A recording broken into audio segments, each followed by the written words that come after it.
வணக்கம் friends. First வந்து காலை கீழே ஏரில் விட்டு ஓட்டினாங்க. ஃபஸ்ட்டு வந்து ஒரு 10 ரவுண்டு அந்த மாதிரி அடித்தாங்க. இப்போ பார்த்திங்கன்னா காலை மேலே தூக்கி வச்சு 8 ப்ராக்டிஸ் வந்து நம்ம வந்து சொல்லி கொடுத்துருக்கோம். கல் ரெண்டுமே வந்து பக்கத்தில் வச்சுருக்கோம். டேர்ன் பண்ணுங்கள் லைட்டாக. பரவாயில்ல வளைங்க. பரவாயில்ல வாங்க வரலாம். 2 கல்லுக்கு நடுவில் வாங்க வரட்டும். வாங்க, அப்படியே தான் கல்லை ஒட்டி இது பண்ணக்கூடாது. ரவுண்டை கொஞ்சம் பெருசாக போடுங்க, கொஞ்சம் அகலமாக போடுங்க. அகலமாக அவ்வளோதான். சூப்பர்ப்பா, அவ்வளோதான். திருப்பிடுங்க, அவ்வளோதான். நடுவில் வாங்க.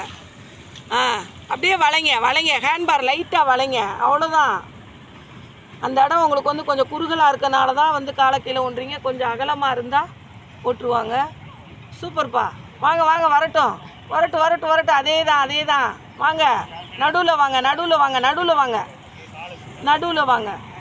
அவ்வளோதான். ரவுண்டை கொஞ்சம் பெருசாக போடுங்க.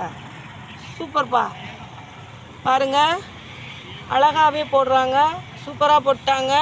10th டே கிளாஸில் இன்னும் நீட்டாக எட்டு போட்டுருவாங்க. இப்போ வந்து அவங்க வந்து காருக்கும் அவங்க வந்து நம்மகிட்ட தான் போட்டிருக்காங்க. இப்போ வந்து 2 வீலரும் காரும் தான் கற்றுக்குறாங்க. 2 வீலருக்கு வந்து அழகாக எட்டு போட்டே நம்ம வந்து சொல்லி கொடுத்துட்டோம். 10th டே கிளாஸ், இது 9th டே கிளாஸில் இன்னும் 1 டே வந்து பாக்கி இருக்குது. அந்த 1 டேயில் இன்னும் வந்து நீட்டாகவே எட்டு போட்டுருவாங்க. பாருங்கள், சூப்பராக போட்டாங்க, ரொம்ப அழகாக போட்டாங்க. வாழ்த்த மனம் இருந்தால் வாழ்த்துங்கள். நம்ம சேனலை முதன்முறையாக பார்க்குறீங்கன்னா சப்ஸ்கிரைப் பண்ணுங்கள், லைக் பண்ணுங்கள், ஷேர் பண்ணுங்கள். Thank you friends.